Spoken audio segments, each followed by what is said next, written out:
Hello dear students, आज की कक्षा में आप लोगों के समक्ष यशपाल जी के जीवन परिचय और उनके साहित्यिक योगदान को मैं स्पष्ट करूंगा। ध्यान देने की बात है, यशपाल आधुनिक हिंदी साहित्यिक क्षेत्र में अपना एक अहम भूमिका रखते हैं। विशेष रूप से मार्क्सवादी और समाजवादी साहित्यकारों में इनका एक विशेष स्थान हिंदी साहित्य में प्राप्त है।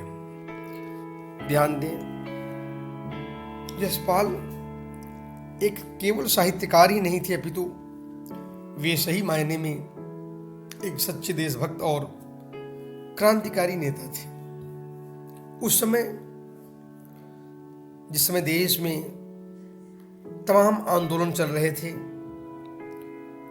असहयोग आंदोलन, सविनय अवज्ञा आंदोलन, उस समय इन्होंने क्रांतिकारियों के साथ मिलकर भारत में राष्ट्रभक्ति और देश के युवा वर्ग में अपने लेखन कार्य के माध्यम से एक ओज और राष्ट्र प्रेम की भावना को बल दे रहे थे।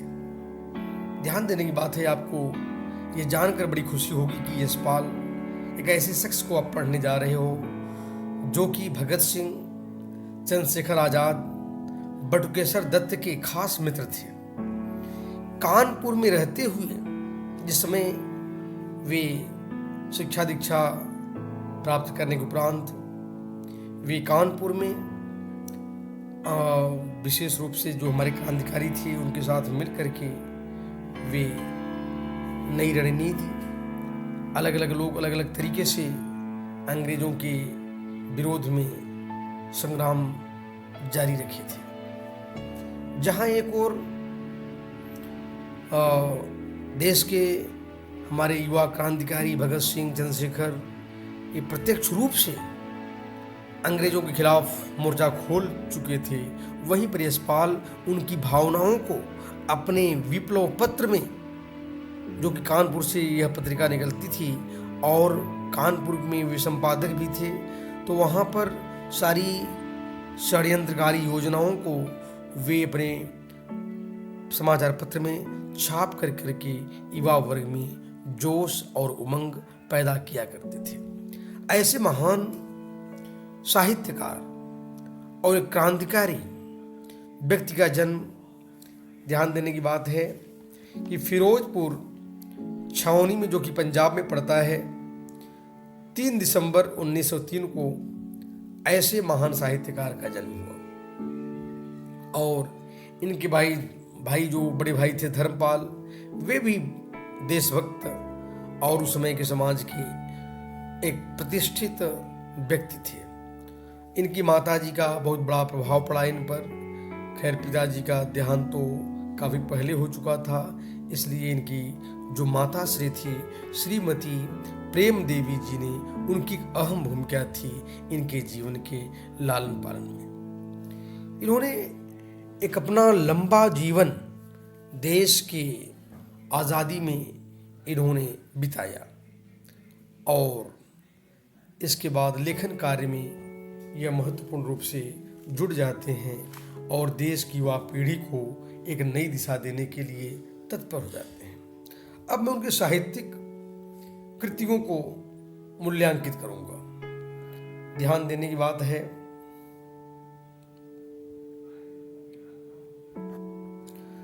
यशपाल जी का साहित्य अपने आप में बहुत विराट है, व्यापक क्षेत्र से गुजरता है।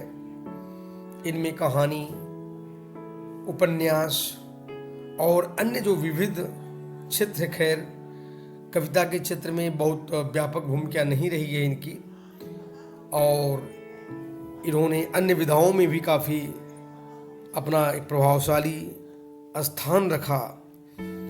अब मैं इनके सबसे पहले उपन्यासों की चर्चा करता हूँ। ध्यान देने की बात है, झूठा सच बहुत प्रतिष्ठित उपन्यास है इनका, हिंदी साहित्य का, जो 2 भागों में प्रकाशित हुआ है, भाग 1 और भाग 2। भाग 1 जो है वतन और देश के स्वरूप में चर्चित है, और झूठा सच भाग 2 जो है वह देश का भविष्य के रूप में वो प्रतिष्ठित है। मेरी तेरी उसकी बात, मनुष्य के रूप, पक्का कदम, देशद्रोही, दिव्या, पार्टी कामरेड, दादा कामरेड, अमिता, 12 घंटे और अप्सरा का श्राप। ये काफी प्रतिष्ठित इनका उपन्यास रहा है। और एक और प्रतिष्ठित उपन्यास है क्यों फंसे। यह काफी ध्यान देने की बात है कि पिजड़े की उड़ान, अब मैं कहानी संग्रह की बात कर रहा हूँ।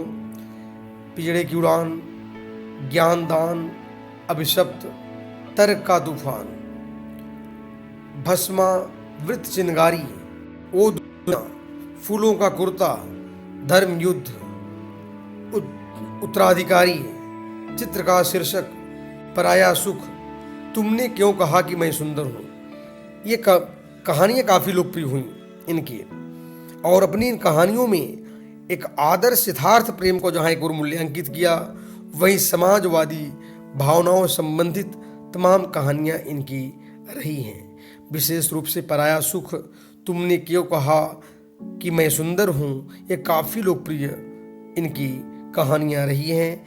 इन्होंने ऐतिहासिक सामाजिक स्तर पर भी व्यापक कहानियाँ लिखी हैं। अब मैं काव्य संग्रह की बात प्रस्तुत करता हूँ। चक्कर क्लब, कुत्ते की पूंछ इनके काव्य संग्रह हैं। अन्य विधाओं में ध्यान दें, सिंहावलोकन जो एक प्रतिष्ठित निबंध संग्रह है, आज हिंदी साहित्य का काफ़ी लोकप्रिय निबंध संग्रह माना जाता है। और संस्मरण भी इन्होंने लिखा जो न्याय का संघर्ष के नाम से विख्यात है। ध्यान दें, इनका रेखाचित्र, देखा, सोचा, समझा। बच्चों के संदर्भ में यानी बालोपयोगी पुस्तक की रचना भी इन्होंने किया, राजकुमार की प्रतिज्ञा।